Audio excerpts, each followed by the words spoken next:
My Lords, the hybrid sitting of the House will now resume. A private notice question on COVID-19 track and trace information. Lord Hunt of King's Heath. My Lords, I beg leave to ask the question standing my name on the order paper. My Lords, the Health Protection Coronavirus Restrictions Self-Isolation England Regulations 2020 authorised the police, local authorities and NHS Test and Trace to share information where necessary for the purposes of enforcement. The Department for Health and Social Care and the National Police Chief Council have agreed a memorandum of understanding so that the police, when given a report that someone is failing to self-isolate, can check with NHS Test and Trace whether the person in question has been formally notified to self-isolate. For the noble Lord the Minister, but does he agree that the sharing of health in what essentially is health information with the police is a highly sensitive matter? And my Lords, it should not have been sneaked out on a Friday night without any parliamentary reference whatsoever. My Lords, was the advice taken of NHS experts on the impact this might have on people prepared to take the test? Is he aware of the advice that's been given by the BMA and other health service organisations that, particularly in relation to harder-to-reach communities, this may dampen down the numbers of people coming forward for tests? My Lords, was that taken into account? My Lords, can I reassure the noble Lord that no health information is shared? This is isolation information, not health information. I can tell that the noble Lord isn't happy with that. Can I reassure him that people are asked to isolate for a number of reasons? It might be because they tested positive, or it might be because they were close to someone who has tested positive. So the fact that they've been asked to isolate has got nothing to do with the state of their health. My Lords, we are discussing this regulation on Thursday. That will give us an opportunity to go into it further, an opportunity that I look forward to very much indeed. And in terms of the impact of taking the test, we have looked at public attitudes to the principle of isolation and to the enforcement of isolation. It enjoys an enormous amount of public support, and I think he underestimates those in the BAME community and their response to this responsible approach to isolation. Morris of Aberavon.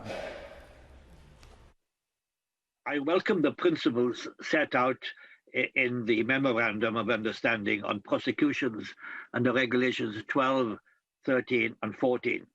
And particularly, there will be regular reviews both locally and nationally so that lessons can be learned. Will the reviews be published? And will the Minister confirm that there is a 12-month limit on prosecutions if evidence is available?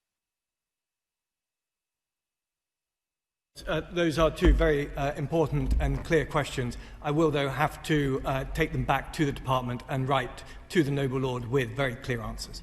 Scriven.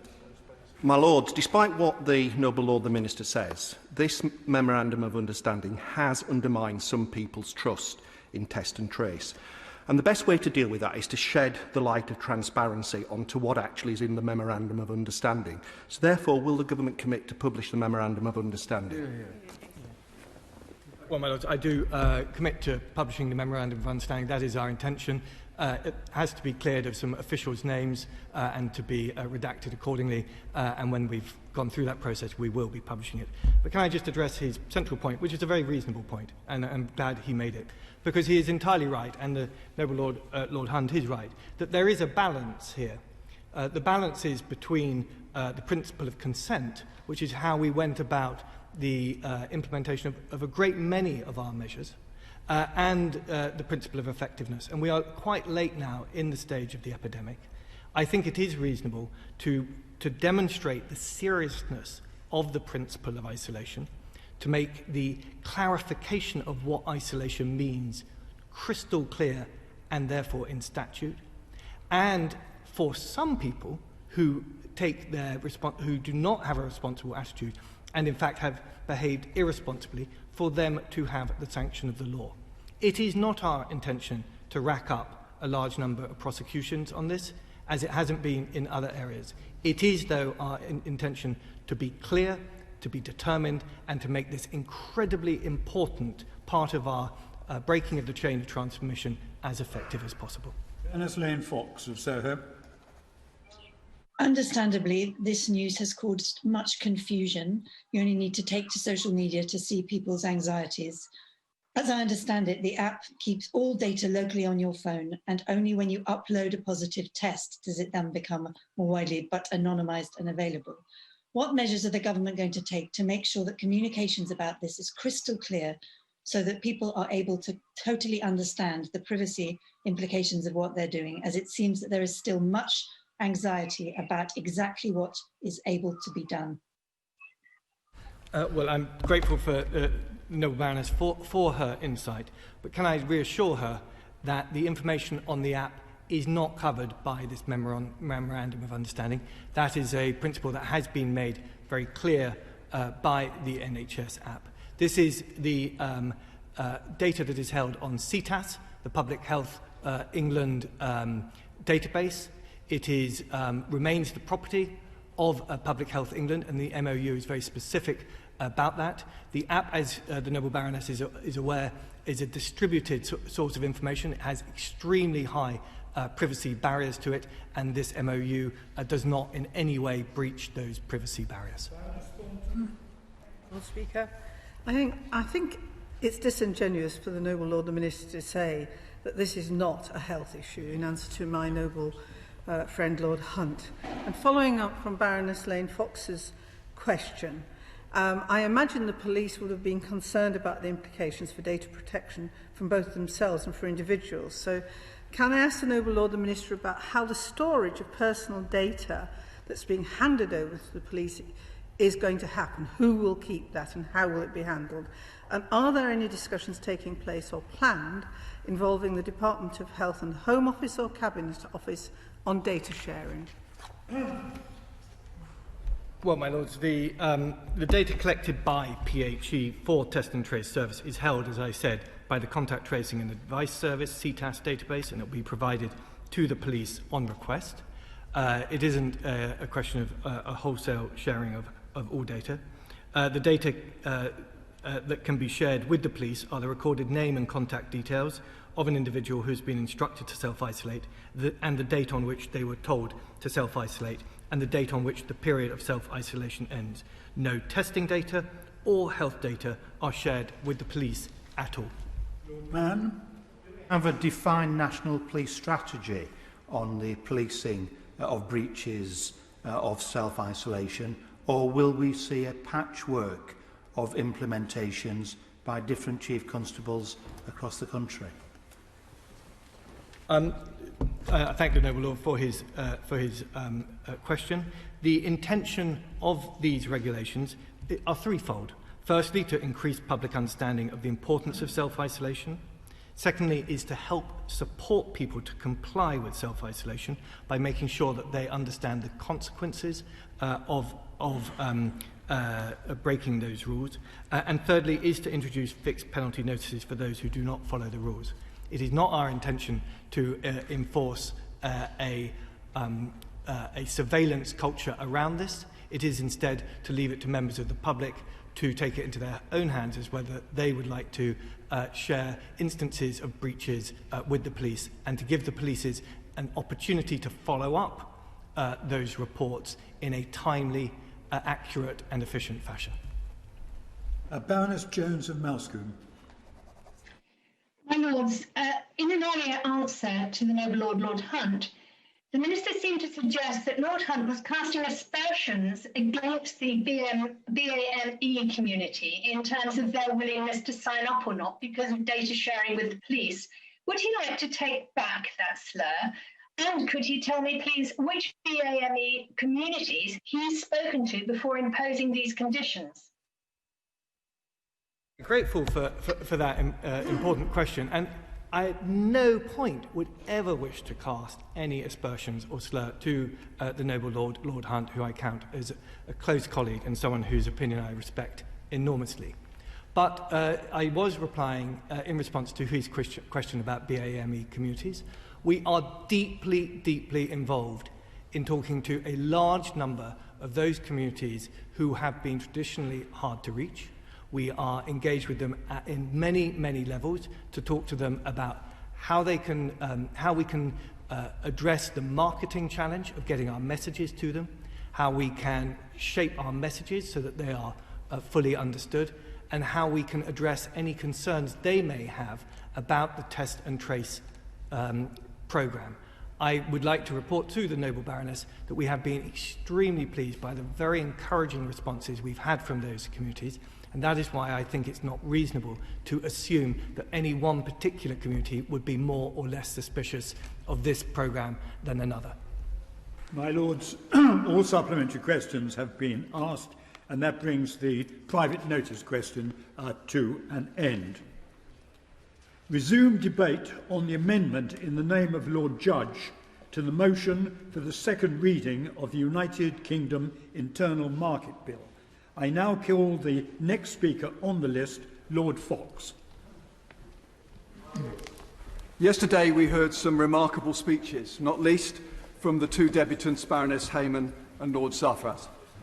Over 8 hours we heard the bill broken down into 3 areas of serious concern: its illegality, its threat to the Union and its structural limitations. The analysis of the noble and learned Lord Judge, backed up by many other legal peers, was clear. This bill establishes a position whereby the UK breaks international law. The counter-arguments were less numerous and they were weak. On the one hand, they said this is an anti-Brexit rearguard action, something easily dismissed by taking note of the powerful speeches of Lord Howard of Lympney and Lord Lamont of Lerwick, neither of whom are publicly gripped by pro-EU sentiment. On the other hand, the other line taken was that because other countries have broken the law, we can too. My Lords, it's the cry of the playground. They started it. My noble friend Lord Thomas and others demonstrated that this argument is neither here nor there. But this bill transcends legal affront. And here we should thank the Most Reverend Primate, the Archbishop of Canterbury, who, in his speech, set out a moral case against this part of the bill. As he put it, our reputation as a nation, our profoundly good and powerful influence and example, will suffer great harm if law-breaking is pursued. And this point was backed up by the noble and gallant Lord Stirrup. The government exercise authority through the law, he said. If they undermine respect for the law, they undermine both themselves and the stability of our society.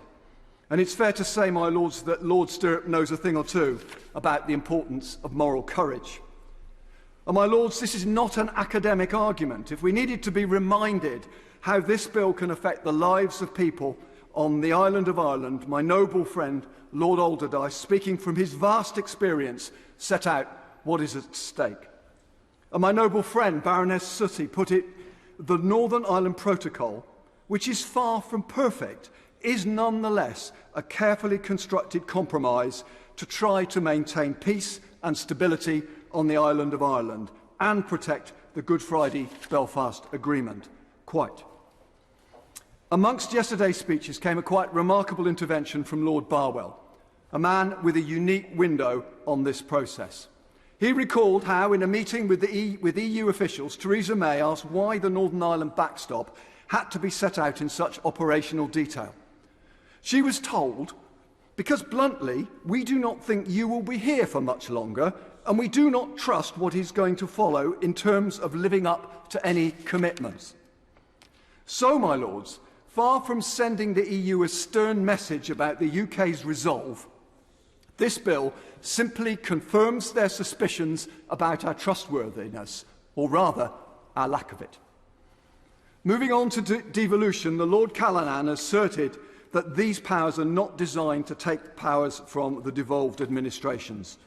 My noble friends Lord Wallace of Tankeness, Lord Bruce of Benaki, Lord German and others made it clear that the reality is something quite different. The bill pulls back power to Westminster at the expense of the devolution settlement. Many peers, such as my noble friend Baroness Humphreys, pointed to the glaring absence of any reference to the common framework in the bill. For its part, the Constitution Committee is not convinced that opportunities for managing the UK internal market through the common framework process have been exhausted, and neither am I. By abstracting the internal market from these frameworks and pushing ahead unilaterally against opposition from devolved authorities, the UK government is putting the common frameworks at risk. My lords, I have to ask, is that what Her Majesty's government wants? Because that's what it looks like.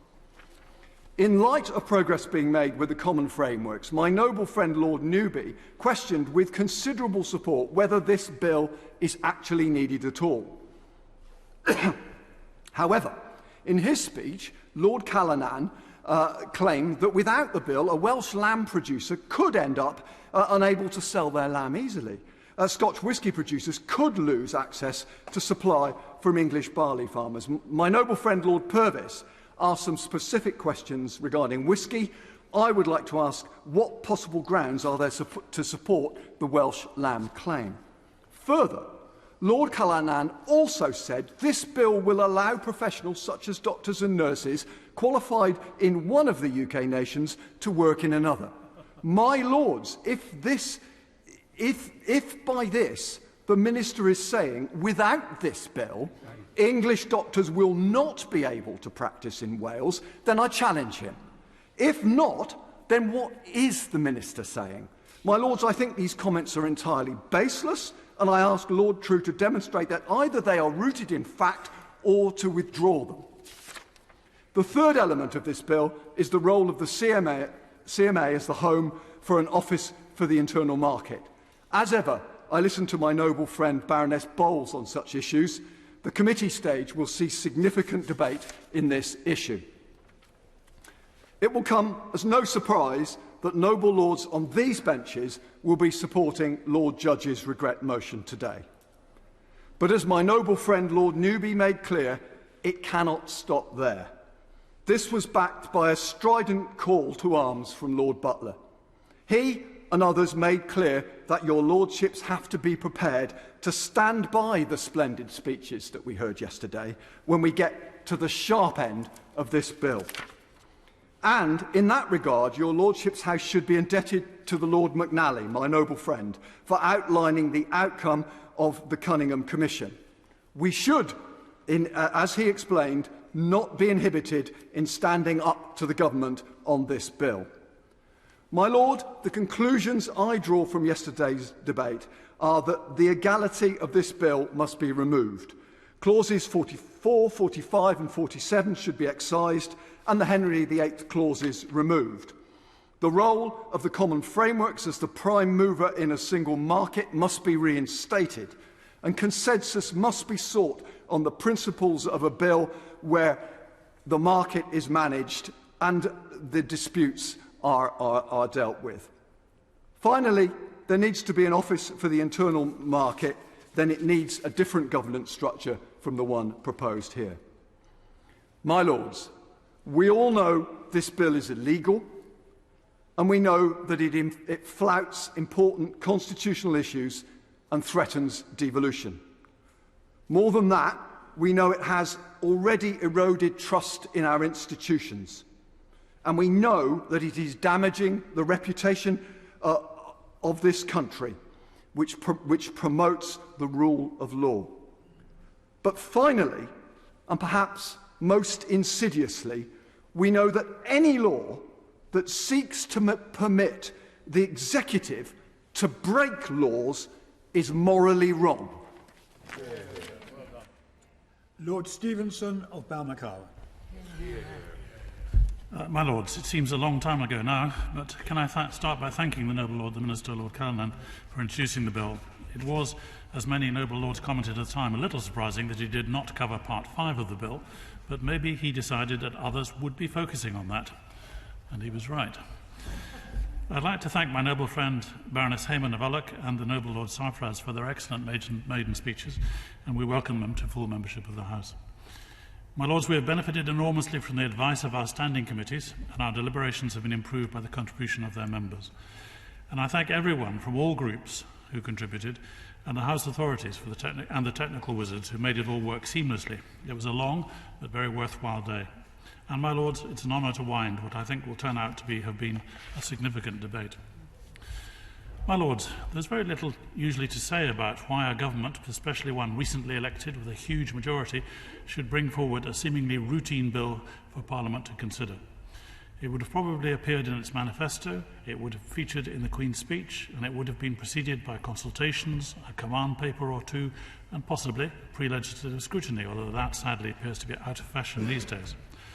But this bill has left no such traces, apart from a vapid announcement and a pretty token consultation over the summer months.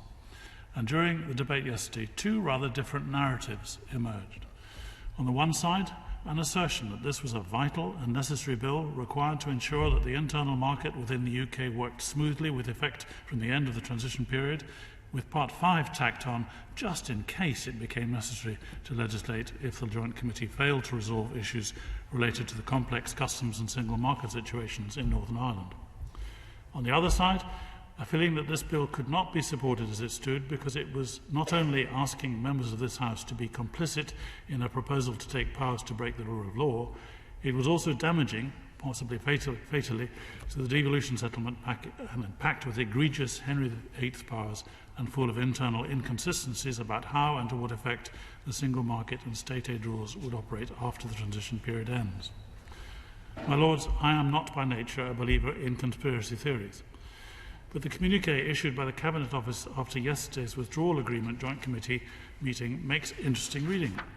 The UK reiterated its commitment to upholding obligations under the withdrawal agreement and protecting the Belfast Good Friday Agreement in all respects. End of quote. It's hard to accept that the bill before us is just a cock-up, but having said that, perhaps only time will tell. And whatever its provenance, the elected House has asked us to consider this bill, and that is what we have to do. Before we joined the EEC, we had a well-functioning internal market. We have now left the EU, and with that decision comes the imminent end of the rules governing the single market. How do we move forward preserving the best of what we currently have? And how do we ensure that consumers continue to benefit, as they have in the past, because of the way in which the strong EU competition and state aid rules protected their interests? But, my Lords, we do not believe that the proposition for a top-down, centralised, standard-setting system contained in the bill is right for the modern UK economy. The EU single market rules govern trade in goods and services across member states. The rules recognise the diverse economic, social and legal contexts of these states and only harmonise practice or set minimum standards where it was agreed that this was essential to support the market while observing the important principles of subsidiarity and proportionality. Why are these principles patently not in the bill? The principles that are there of mutual recognition and non-discrimination are good insofar as they go, but they will not prevent local divergence or a race to the bottom on standards. We believe that the sensible way of maintaining policy divergence within the UK internal market is by continuing to develop a suite of common frameworks, that is, agreed common approaches in areas previously governed by EU law but otherwise within the areas of competence of the devolved administrations or legislatures. The common frameworks are intended to be agreed by consensus, and surely that is a prize worth waiting for. The UK Government has worked collaboratively on the Common Frameworks Programme for 3 years. Many are close to final agreement, and the remainder are being progressed at pace. Given how close we are to agreement, why does this bill ignore rather than build on the Common Frameworks Programme? We intend to strongly challenge this approach.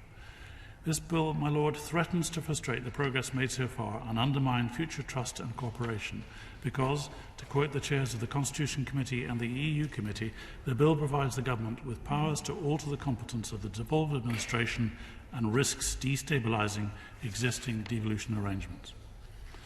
The bill also seeks explicitly to amend the devolution settlement to add the design and operation of a subsidy regime, used to be known as state aid, to the list of reserved matters.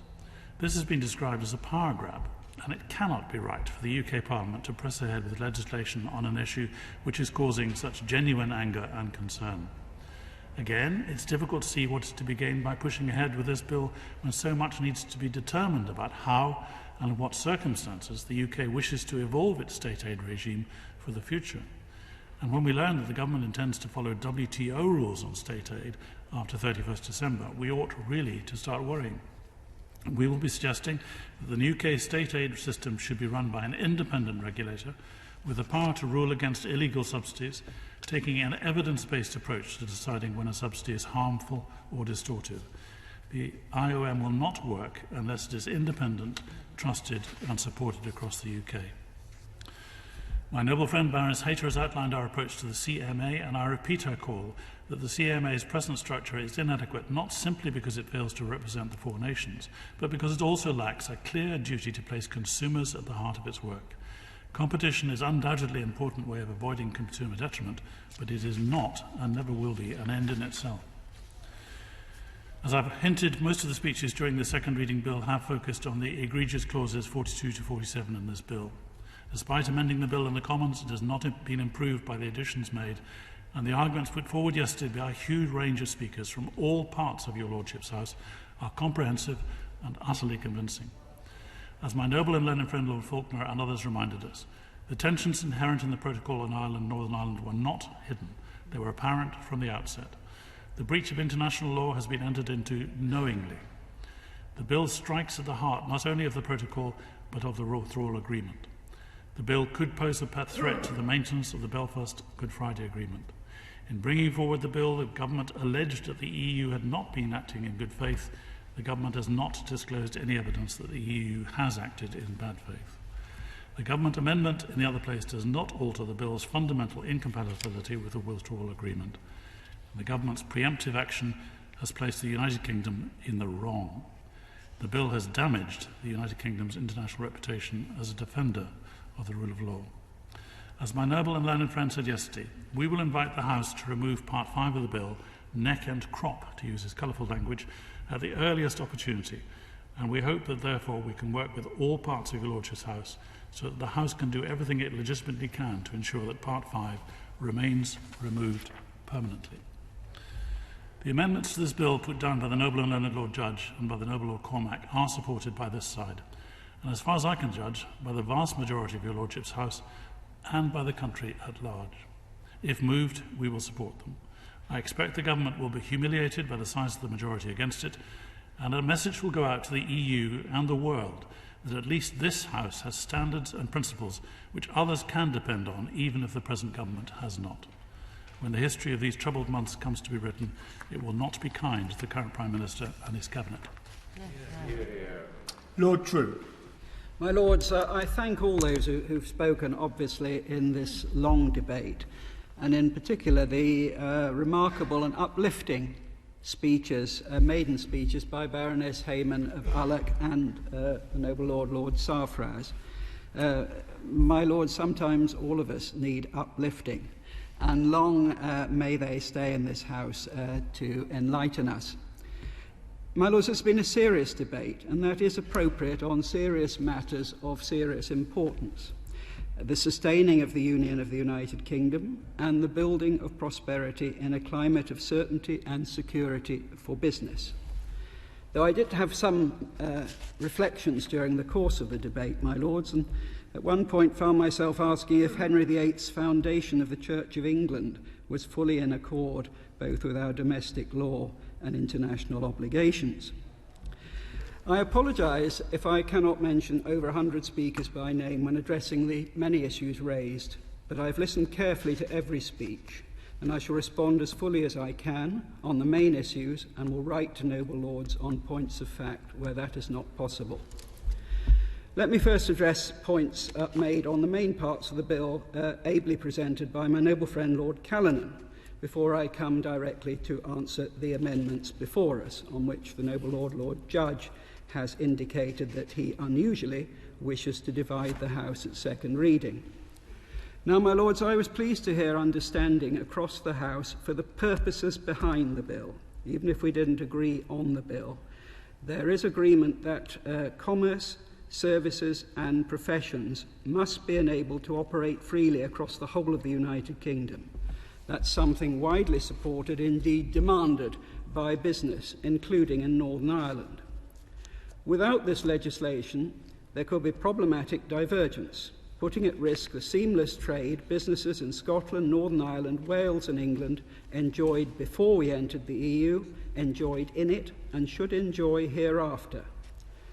This bill, my lords, will protect trade and secure jobs across all parts of the United Kingdom after the end of the transition period. It will guarantee UK businesses can trade unhindered in every part of the United Kingdom. And I can assure those noble lords who raised this that this government will be maintaining the highest standards for consumers, workers, food and the environment. We have repeatedly stated our commitment to high standards. And under our proposals, the devolved administrations will continue to have power to regulate within devolved areas insofar as these do not cause a barrier to internal trade. We are committed, my lords, to being a global leader in environmental protection and animal welfare standards while maintaining the high quality of our produce for consumers at home and overseas. Now, some, including the noble lords who spoke today, have questioned the need for the bill, arguing non-statutory arrangements may be enough. They fear the bill may restrict the freedoms of devolved administrations. We have listened and will continue to listen to such concerns. We wish for close cooperation with the devolved administrations. There is no so-called power grab here. Indeed, at the end of the transition period, hundreds of powers currently exercised by the EU will flow back to the UK, as the British people have asked. Many of the powers coming back from the EU fall within the competence of the devolved administrations, and they will see a major transfer of powers that before EU exit they did not have. But as we set out in our white paper, without an up-to-date, coherent market structure, economic barriers could block or inhibit trade in goods across the United Kingdom, and services could be significantly and detrimentally impacted. Future complexities could arise. For example, differing qualifications for plumbers or technicians could limit access to skilled construction workers and make it harder for one nation's construction companies to bid for contracts in another. Such costs could ultimately reach consumers, increasing prices or decreasing choice. Significant and unmanaged economic barriers arising across the UK could not only cause serious harm to both the interests of our business and consumers, but also threaten the prosperity of the UK economy as a whole. Now, my lords, I was pleased so many noble lords commended the Common Frameworks programme, and they've been mentioned again today. That is an important process and one that will continue. We will update the House on progress as we work with our friends in the devolved administrations in the months ahead. And we will study carefully the observations of your lordship's select committees on this part of the bill. I can assure the House that this bill does not make the common frameworks redundant, as many, including the noble Baroness Finlay of Llandaff, Lord Dunlop, Baroness Crawley, Lord Hope of Craighead, and Baroness Andrews fear. However, common frameworks, my lords, do not replace the need for this bill. Common frameworks are a mechanism for collaborative policy making in areas of returning EU law which intersect with devolved competence. They are thus sector-specific and allow for a deeper level of regulatory coherence, but they do so in a specific set of policy areas. While they remain a crucial part of our regulatory landscape, common frameworks alone cannot guarantee the integrity of the entire internal market. This bill ensures that areas without a common framework will still benefit from a regulatory underpinning, and crucially, market coherence will be provided for issues that fall around or between individual sector-focused frameworks. This bill complements common frameworks by providing a broad safety net and additional protections to maintain the status quo of seamless intra-UK trade across all sectors of the economy. This will ensure maximum certainty for businesses and for investors, domestic and foreign. I'm sure all noble lords support that objective, but we look forward to pursuing these important issues in detail in committee, and I give that undertaking.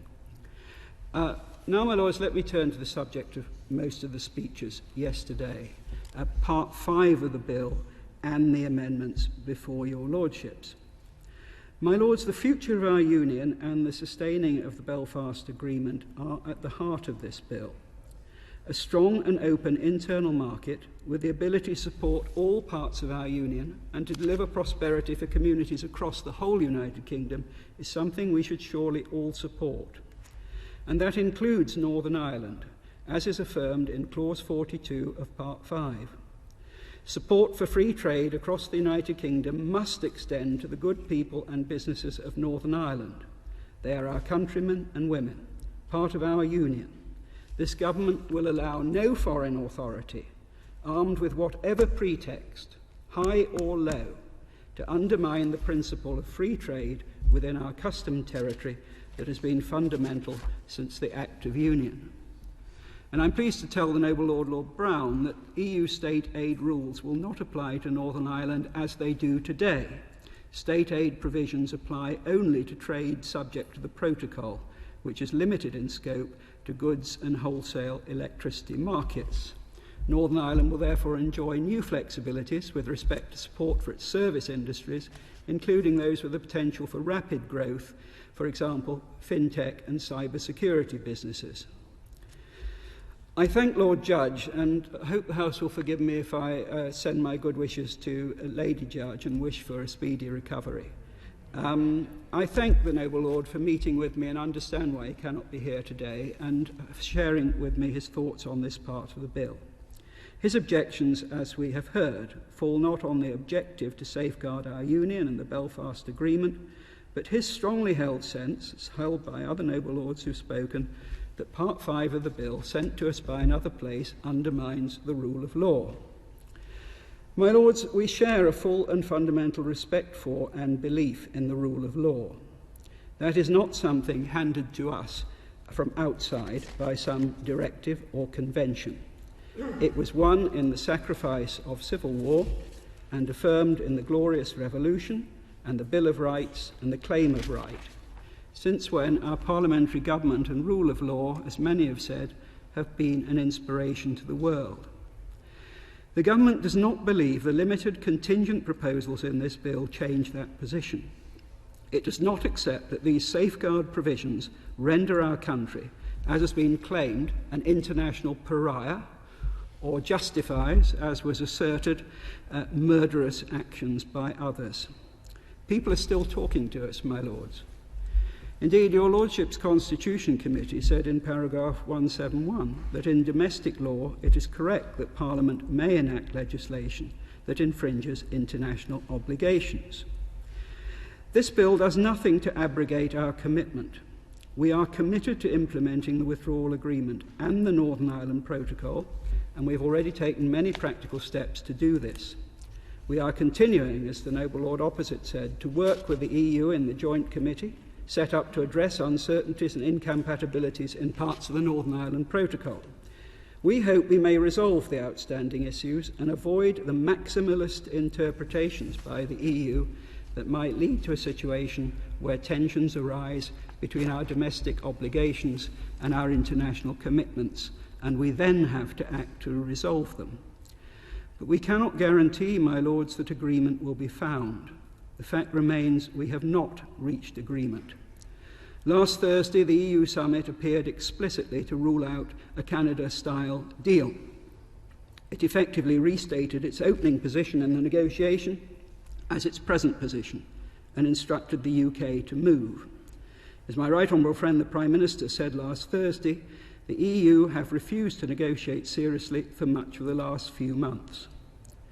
We must therefore address the contingent possibility that a threat to the Union and to the Belfast Agreement might arise. The provisions in Part 5 of the bill are about creating a legal safety net, taking powers in reserve whereby ministers could act to guarantee the integrity of the United Kingdom and protect the peace process. The government never has and never will seek north-south barriers in Ireland. But equally, we cannot accept east-west barriers within our customs territory.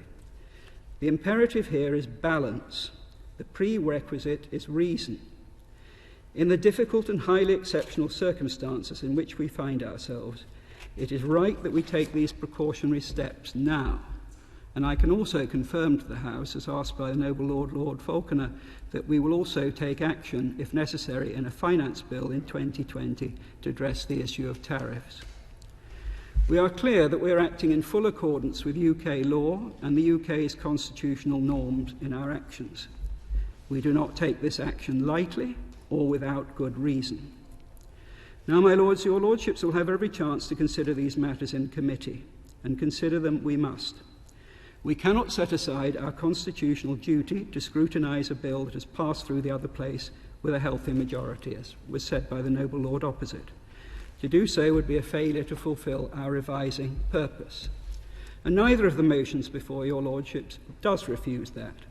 They accept Parliament's right to receive and consider legislation such as this. The effect of these motions is declaratory. As such, their purpose is to send a message. I hear the message about the importance of the rule of law. We can all assent to that.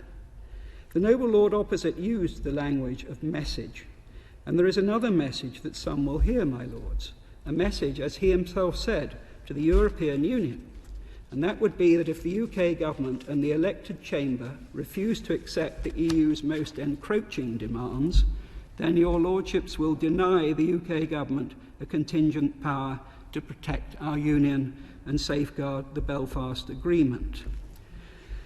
That, my Lords, and still more a threat to destroy this whole bill, would be a heavy missile to launch at what is a profoundly delicate state of negotiations, when this government is seeking to fulfil the firm resolution of the people of the United Kingdom that this country should be a fully independent state.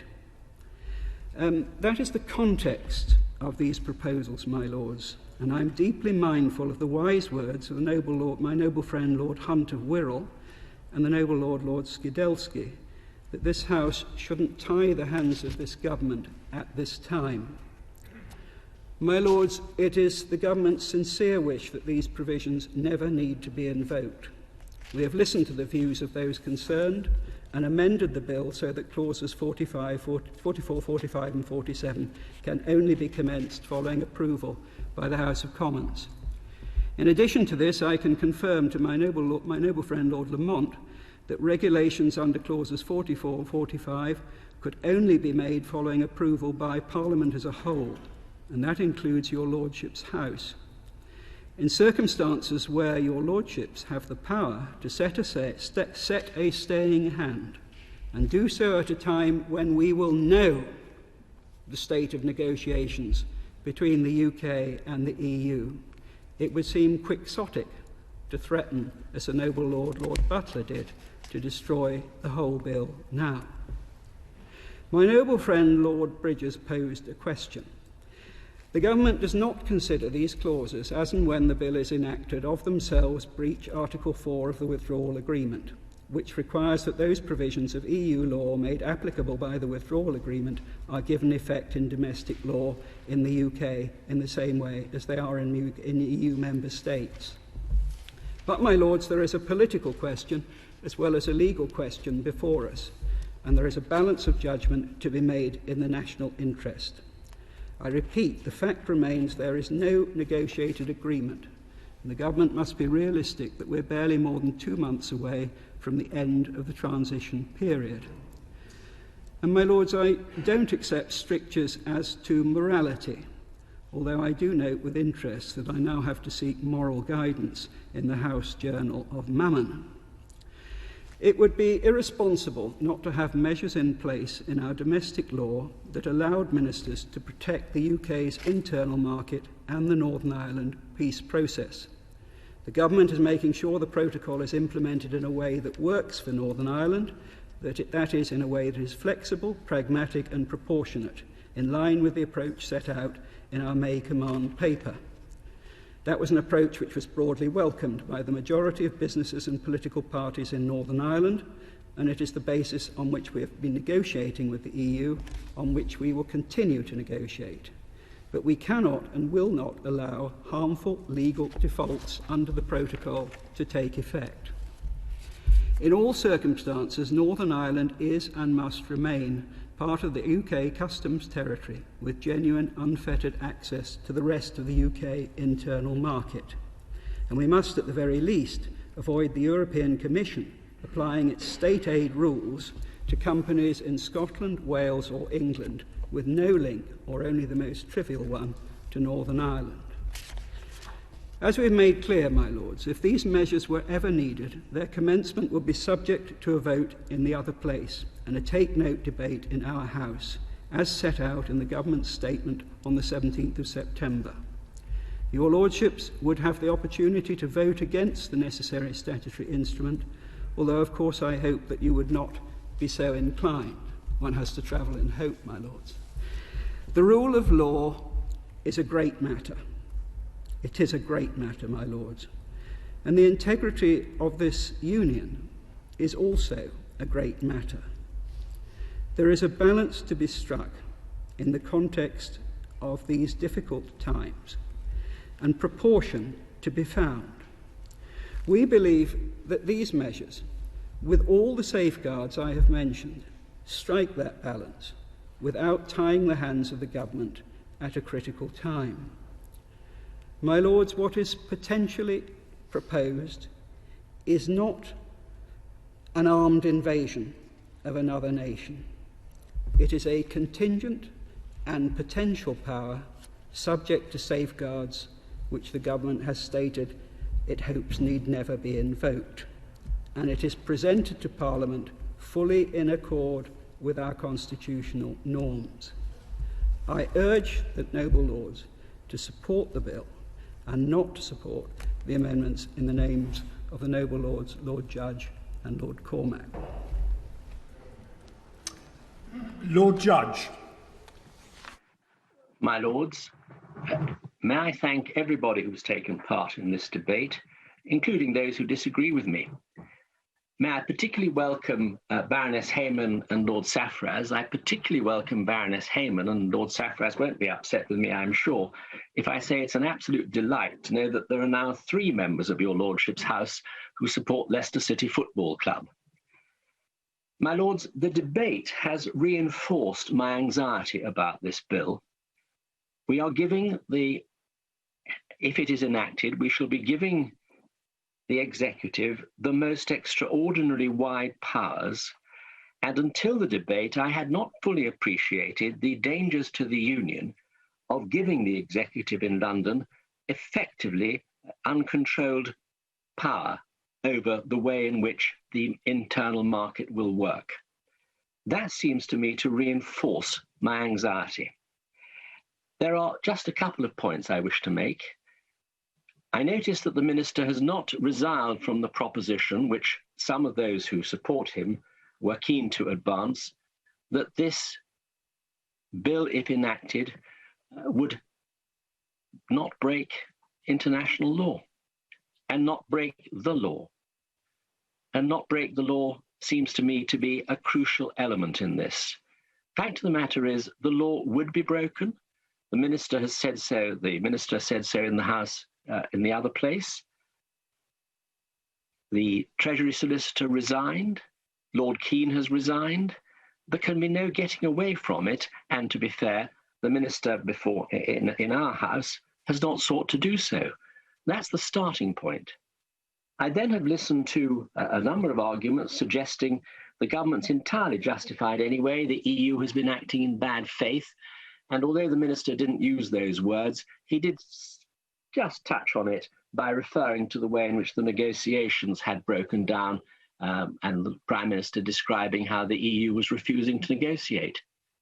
My lords, if any of that has force, the remedies are there to be found within the Act, within the agreement, within the protocol, and with the ordinary rules which govern international treaties where one side is breaking the purpose and spirit of the agreement. So, my lords, that's the remedy that should be sought if there is indeed bad faith by the EU. I expect the negotiations to be tough. That's the whole point of negotiations. I hope that our negotiators are being tough. That's what they're there for. That's a very, very far distant cry from bad faith. But if there is evidence, and none has so far been shown to any of the committees which examine these issues, nor indeed apart from the most recent observation by the minister before us today, there is no evidence. So we're dealing with a hypothetical situation. And the hypothetical situation is, well, we may need these powers at some stage. Maybe we will. Maybe we will. I hope not. If we do, it is perfectly open to the government to come back to us, to Parliament, to put before us emergency legislation, and for both houses to sit as long and as late as necessary to examine the proposals, and if they're satisfactory, to endorse them. My Lords, I shall not go through the arguments that were deployed before your Lordship's House yesterday. I merely add this: you don't have to be a lawyer to understand the rule of law, and you certainly don't have to be a lawyer to understand when you are giving powers away. And that is what this bill will do. You don't have to be a lawyer to understand the reputational damage to the United Kingdom. That is what this situation will do. We can't resile from the fact that we are breaking the law if this bill is enacted. That's what the government says.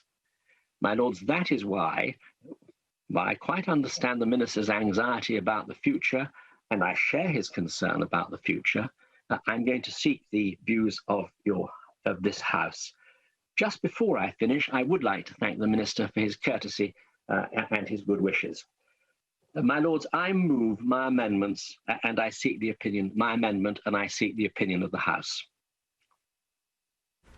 My Lords, the question is that the amendment in the name of Lord Judge be agreed to. As many of that opinion will say content, the contrary not content. Not content. The question will be decided by a remote division. I instruct the clerk to start a remote division.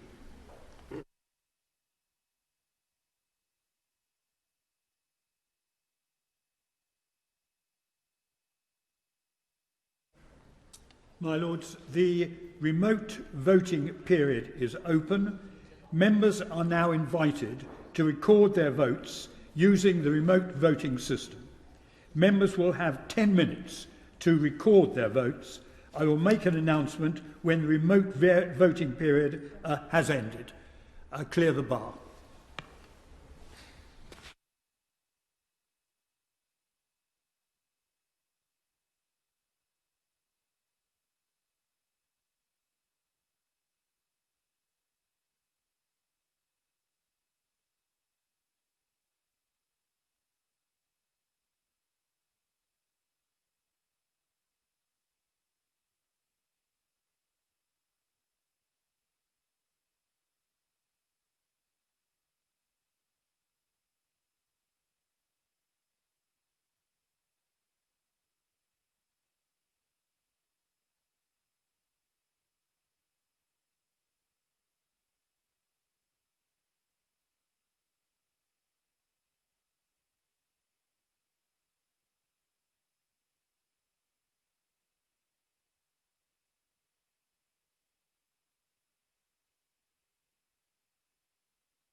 My Lords, the remote voting period has now finished. I will announce the result as soon as possible.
Result of the remote division. The question was that Lord Judge's amendment be agreed to. There have voted content 395, not content 169. So the contents have it. Amendment, Lord Cormack. Not moved.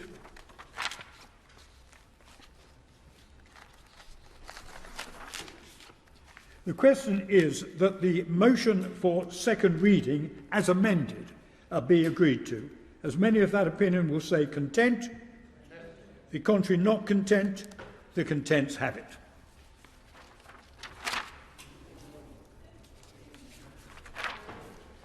Commitment motion, Lord True on behalf of Lord Callanan.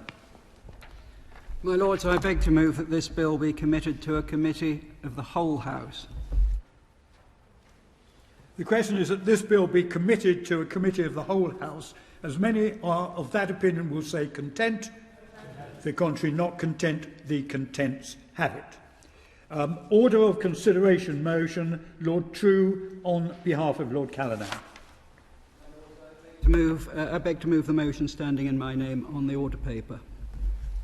The question is that this motion be agreed to. As many of that opinion will say content. The contrary not content, the contents have it. We now adjourn until 2:15 for the two orders in the name of Lord Bethell.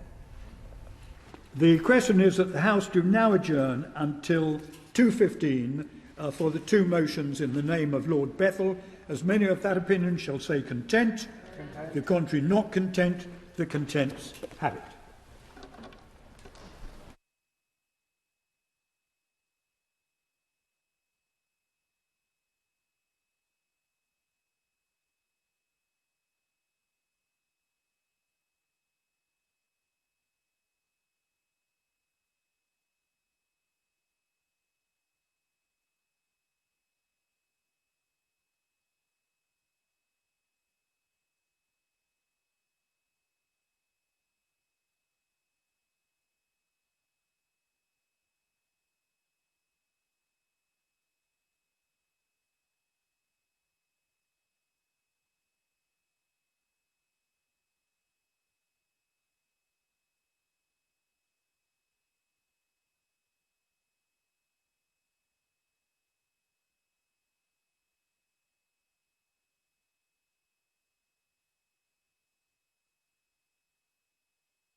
My Lords, the hybrid sitting of the House will now resume.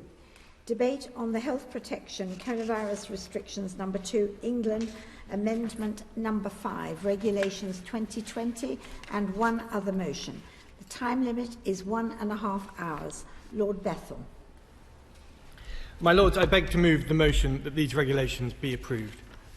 My Lords, it was necessary to make these regulations against an increase in transmission at both local and national level. Although the new local alert regulations have since superseded many of the provisions of these regulations, I welcome the scrutiny from this House on the changes that these regulations brought in, and in particular, key aspects that remain in force. My Lords, these key aspects include regulations that introduced the 10 p.m. curfew in these areas, a measure I know that has attracted considerable interest in the Chamber, and I welcome the opportunity to give this component of a broad suite of important measures the scrutiny it deserves.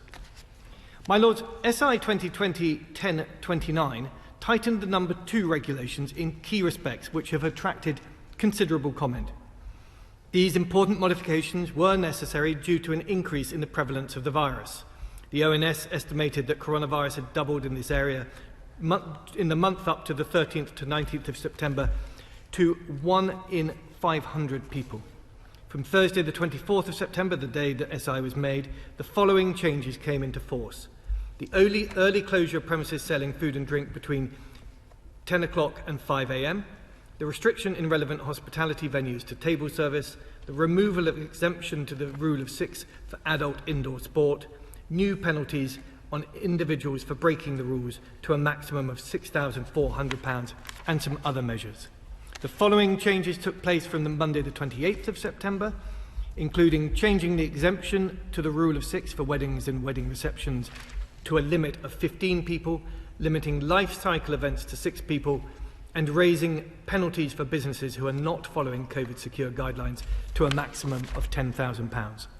2020-1057 came into force on the 30th of September, and it had 2 main aims. Firstly, it introduced household mixing restrictions in all indoor settings. Secondly, the regulations prevented people from mixing with other households in any indoor settings, including venues such as pubs and restaurants. The regulations also moved the local authorities in Merseyside and Lancashire from the North East and North West regulations into the North of England regulations, so that those areas were not subject to the additional household mixing restrictions. Secondly, this SI amended 2 sets of national regulations. One of these was to disapply some gathering provisions and some to define indoors, which was necessary to bring parity to the rules in the indoor settings.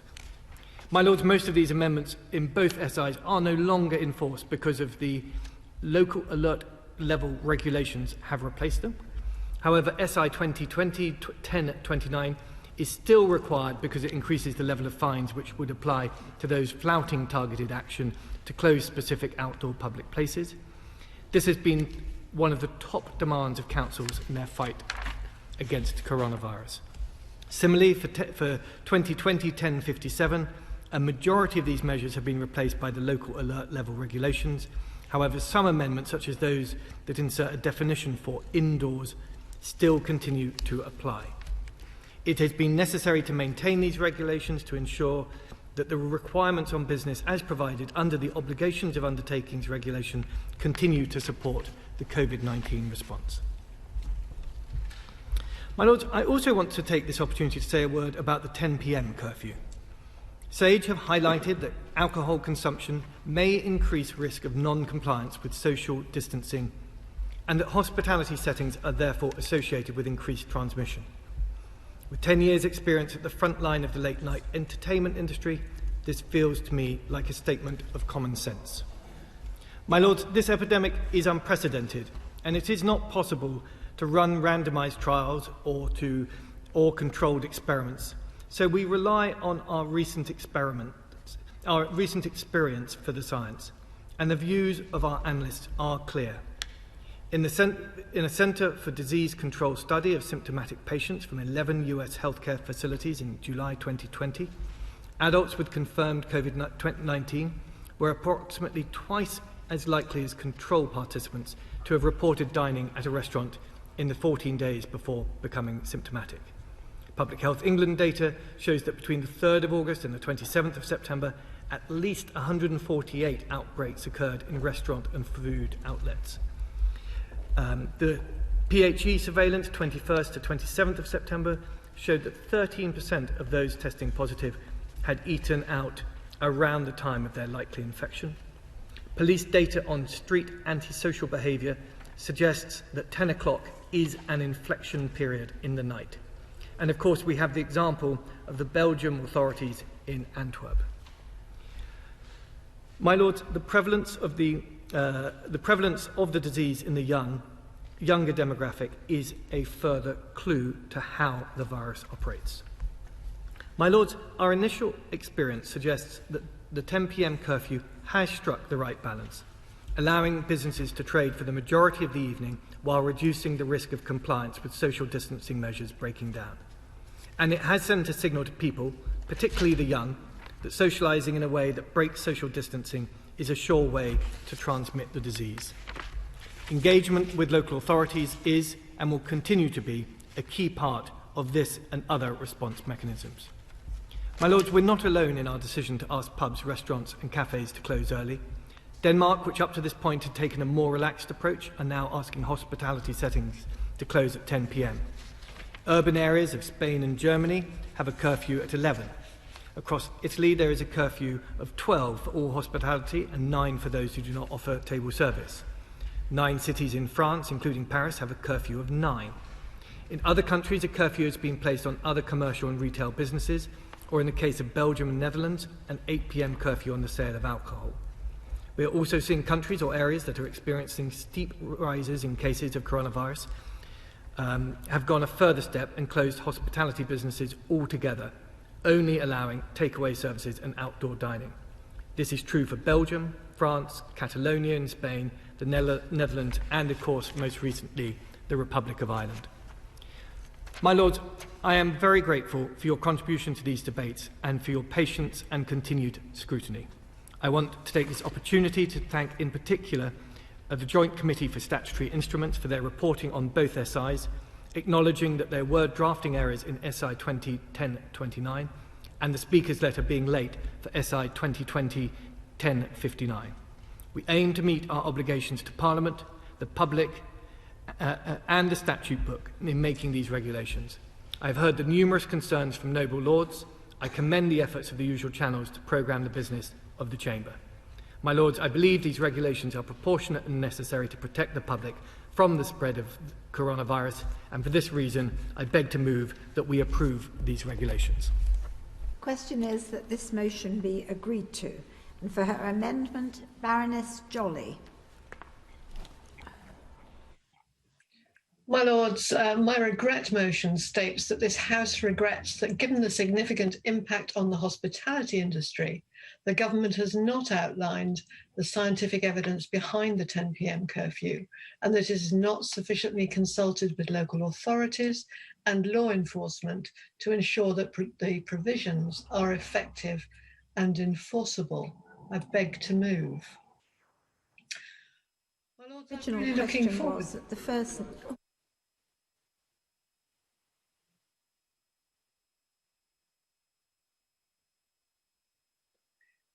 Baroness Jolly, would you like to continue? Yeah. My Lords, I'm really looking forward to this debate. 2 minutes really focuses the mind, and the pearls of wisdom do not get lost among preambles and conclusions. It seems a very long time since we had our first COVID-SI debate.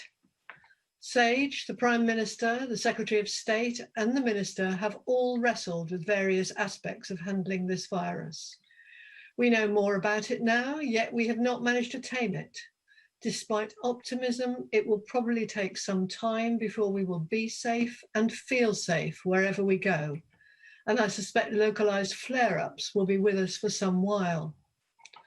Questions have been raised as to why restaurants and pubs that serve food might be closed to control outbreaks of COVID-19, when many outbreaks are in private households, and very few confirmed outbreaks have been linked to settings such as pubs and restaurants. However, a leading public health expert has said that while the question is understandable, it arises due to a misinterpretation of the data. Professor Philip Nolan, who is the Republic of Ireland's chair of the National Public Health Emergencies Team Epidemiological Modelling Advisory Group, said that the idea that very few cases are connected to such social settings is misreading and misinterpreting the data on outbreaks and clusters. He explained that contact tracing resources are concentrated on where the virus is likely to spread to, rather than where it has come from. Professor Nolan gave the example of someone who contracted the virus in a restaurant. It will then multiply silently for 3 days before they start shedding the virus and potentially infecting others for 2 days, at which point they may then become symptomatic, self-isolate, and hopefully get a test. If they test positive, contact tracers will usually only ask them about the previous 48 hours when they were potentially infectious, and not the day 5 days earlier when they contracted the virus in the pub or the restaurant. The individual's contacts will then be tested. If their family members test positive, it becomes a household outbreak. The original case is classed as a community transmission, even though the individual got it in a restaurant or pub and brought it home. We know public health officials would like to go back and find out where people are getting the virus. But, my lords, we know they don't have the time or resources to pursue this exercise. International evidence shows that social settings, including bars and restaurants, drive community transmission. Unless we stop mixing in these settings, we know that the disease could spiral out of control. All this is despite the hard work of those working in cafes, pubs, and restaurants to minimize the risks, knowing that their livelihoods are at stake. Indoor venues, including bars and restaurants, have long been considered particularly vulnerable to the spreading of the virus. Dr. Julian Tang, a professor in respiratory sciences at the University of Leicester, he says that wherever you get people crowded together, for example, concert halls, cruise ships, house parties, bars, and pubs, you risk spreading the virus. UK coronavirus cases were up by 17,540 on Thursday. He says if people are sitting near each other, talking without face masks or covering, it can maximize the amount of spit droplets that are transferred between people. His research also highlights the potential risk if the virus is projected into the air whilst breathing and talking, where it stays suspended and may then be inhaled by others. My lords, I've started to look at how other parts of the world have been handling this epidemic, and Taiwan has been particularly interesting. One of the main reasons for Taiwan's success in containing the virus is speed. And I suspect another reason is lessons learnt from the 2003 SARS outbreak when Taiwan was hit very hard. They started building up their capacity to deal with major pandemics. Late in 2019, when they heard that there were some secret pneumonia cases in China where patients were treated in isolation, they knew it was something similar. The island's leaders were quick to act as rumours spread online of an identified virus in Wuhan, and